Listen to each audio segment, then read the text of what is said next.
President Biden took office on January 20th of last year. So, what are we? We're in day 490 of Build Back Better. From where many of my people sit, nothing's been built, and nothing is back, and nothing is better. There's not a more appropriate example of that than the cost of living, inflation. When President Biden took office, the cost of gasoline in my state was $2 a gallon. It's between $4.15 and $4.25 right now. And it's not just gasoline, Mr. President. I mean, I don't need to tell you. A dozen eggs now costs $2.52. Ground beef is $5.41. A pound of chicken is $4.10. The price of oil, the price of gasoline affects so much in terms of our economy. I mean, it impacts most of our food and our clothes and our plastics. The things we use every day are delivered by air, by van, by tanker, all of which use gasoline. Pharmaceuticals are affected by the price of oil.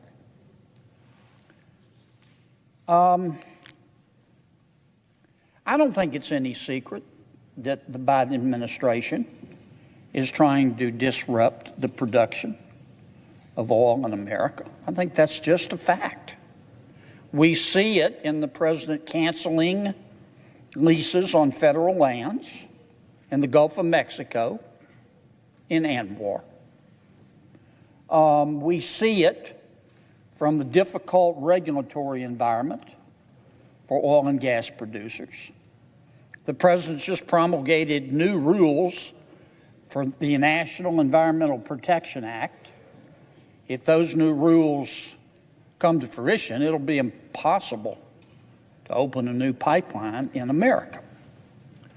And I think we have to be honest about that. Now, to be fair, the Biden administration is trying to disrupt the production of oil and gas, especially oil, for environmental reasons, of which we're both aware. But instead, the Biden administration, this seems curious to me, wants us to buy oil from foreign countries. And those foreign countries deliver their oil in tankers that use 2,000 gallons of fuel an hour and emit 8 tons of carbon dioxide into the environment per hour. The irony of this is rich.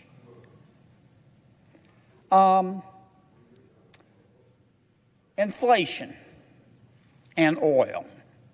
Once again, I think so much of our inflation in all the products that we need to maintain our standard of living today starts with the price of oil.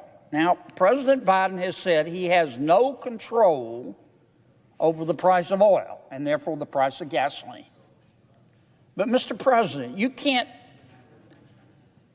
have regulatory control over the drilling, the transporting, the storage, the refining, the trading, and the taxation of oil, as the president does, and say you have no control over the price of the commodity. I mean, that's just not true. The president, here's what most people in my state see, Mr. President. The president, in March of last year, sent every American a $1,400 stimulus check. And they were grateful. But then the Biden administration, for its next trick, crashed their 401ks, increased their food bills by as much, for some, as much as $3,000 a year, increased their rent for many as much as $2,000 a year, and increased their gas bills for as much as $1,000 a year. And they don't see that as a good trade, Mr. President. And it's all derived from President Biden's energy policy, which is here's his energy policy: wind, solar, and wishful thinking. It's just not realistic. And among other things, it is hurting our country. It's hurting my people in Louisiana desperately because of the rise in gasoline prices. I was very disappointed to see this week that the president has changed his approach to inflation and the price of gasoline. He has said we are now in a transition period, and he said it as if that were a positive thing. He said we're in a transition, and when we get through this transition, we're going to be stronger than ever because we're not going to have to rely on fossil fuels. And I'm thinking, I respect the president, but honestly, what planet did he parachute in from? I had just finished reading J.P. Morgan's energy report.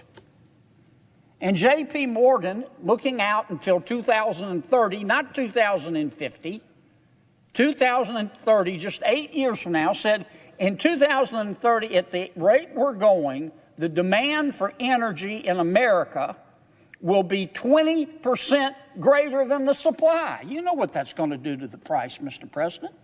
The J.P. Morgan Energy Report said that at a minimum in 2030, 8 years from now, the demand for oil is going to be 10% higher in America, and the demand for natural gas is going to be 18% higher. You know what that's going to do to prices? And the president is talking about this glorious transition, as if this is going to last forever. I don't know about the good people of Maine, but the good people in Louisiana, they just can't afford it. And my people deserve better. Now, what's the answer? Here's my opinion. We got to stop spending. The Federal Reserve has got to be given a chance to do its job. The United States Congress has a budget that we have set for the United States of America. We need to live within our budget. Except for defense spending, we need to freeze spending.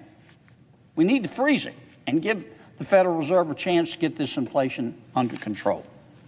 Thank you, Mr. President. My people deserve better. People of America deserve better. I yield the floor.